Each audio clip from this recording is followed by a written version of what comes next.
In today's video, I'm going to teach you how to use Zapier with YouTube. Whether you're new to automation or looking to simplify your workflow, connecting YouTube with Zapier can supercharge your productivity.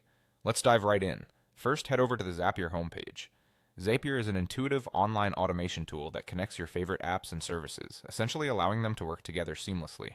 Once you're there, look for the Zap button, which is crucial for creating a new automation task known as a Zap. Now click on the Zap button. A Zap consists of a trigger and an action. The trigger is the event that starts your automation, like receiving a comment on a YouTube video. So let's set that up by first clicking on Trigger in the Zapier interface. Next, you'll need to type YouTube in the search bar to find the service. Once it appears, click on YouTube. This will set YouTube as your trigger app, which allows you to perform actions based on activities on your YouTube channel. After selecting YouTube, click on Choose an Event. This is where you decide what specific YouTube activity should act as your Zap's trigger.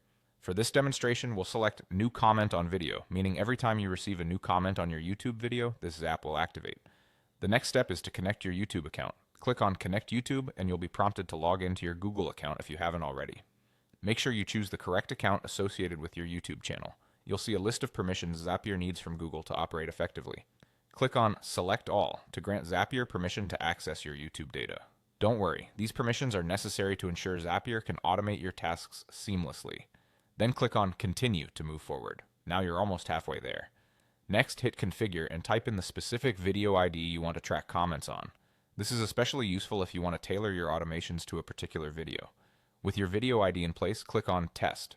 Zapier will check that your YouTube account and video ID are connected correctly. You'll see a Test Trigger option. Click it to see Zap's potential to fetch details from a real YouTube comment. This step ensures everything is functioning as expected. Finally, once you've verified the test results, click on Highlight. Highlighting points to the areas Zapier confirmed to have detected your trigger events correctly. Congratulations, your YouTube Zap is now ready to go. You can now watch as Zapier automatically performs any additional actions you set up alongside the trigger. Whether it's a simple notification or a complex multi-step workflow, Zapier makes it all possible by connecting YouTube to thousands of apps.